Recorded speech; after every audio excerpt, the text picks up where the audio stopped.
आदरणीय प्रधानाचार्य जी, उप प्रधानाचार्य जी और सम्मानित शिक्षक वर्ग और मेरे प्रिय साथियों, आप सभी को मेरा सादर प्रणाम।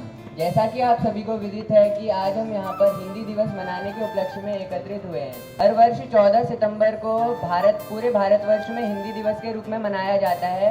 वैसे तो विश्व भर में हिंदी दूसरी सबसे अधिक बोले जाने वाली भाषा है, लेकिन आजकल अंग्रेजी के बढ़ते प्रभाव के कारण हिंदी का प्रयोग कम होता जा रहा है। तो इस पर मैं कहना चाहूँगा कि अंग्रेजी भाषा तो ए फॉर एप्पल से शुरू होकर जेड फॉर जीरो पर समाप्त हो जाती है, अर्थात सेब से शुरू होकर शून्य पर समाप्त हो जाती है। लेकिन आपकी और हमारी मातृभाषा हिंदी अ से अनपढ़ से तो शुरू होती है, लेकिन ज्ञ से ज्ञानी तक पहुँच जाती है। तो इसलिए हमें अपनी मातृभाषा का सम्मान करना चाहिए और हमेशा यह याद रखना चाहिए कि मातृभाषा का सम्मान करना ही सच्चे अर्थों में राष्ट्र का सम्मान है। धन्यवाद। आदरणीय शिक्षकगण तथा मेरे प्रिय साथियों, आप सभी को मेरा नमस्कार। मेरा नाम हर्षिता पांडे है। मैं कक्षा 8 की छात्रा हूँ। जैसा कि आप सभी को पता है, आज 14 सितंबर हिंदी दिवस के रूप में मनाया जाता है। यह दिवस हर वर्ष ही मनाया जाता है।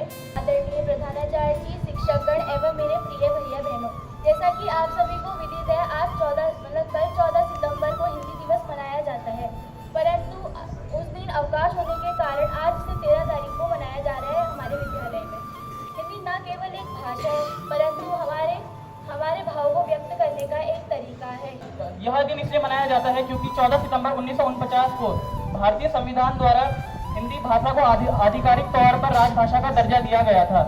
सम्मानीय प्रधानाचार्य जी, उप प्रधानाचार्य महोदय, समस्त शिक्षक शिक्षिकाएं एवं मेरे प्यारे भैया बहन, जैसा कि आप लोग को पता चल ही गया है, कल अवकाश होने के कारण आज हम हिंदी दिवस मना रहे हैं। उसी उपलक्ष्य में मैं भी अपने विचार व्यक्त करने आई हूँ।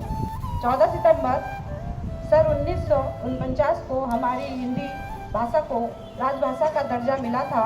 तभी से आज तक हम हिंदी दिवस 14 सितंबर को अपनी भाषा को सम्मान देने के लिए मनाते आ रहे हैं। इसी उपलक्ष्य में हमारे विद्यालय में भी अनेक कार्यक्रम हो रहे हैं। आप लोग भाषण दे रहे हैं कि हिंदी हमारे संपर्क की भाषा है, हमारे भावों की अभिव्यक्ति का माध्यम है।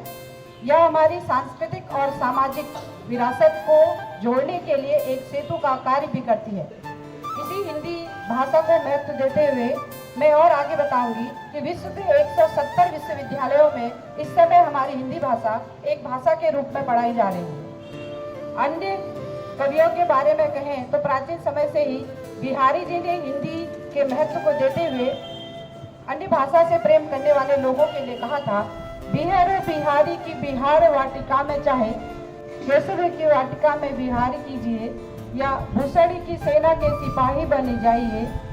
अन्य भाषा भाषियों मिलेगा मन चाहा सुख, हिंदी के हिंडोले में जरा तो बैठ जाइए, हिंदी के हिंडोले में जरा तो बैठ जाइए। अर्थात आप थोड़ा सा भी हिंदी से स्नेह करेंगे तो आपको संपूर्ण भाषा और अपनी राजभाषा और मातृभाषा का सम्मान करना आ जाएगा। धन्यवाद।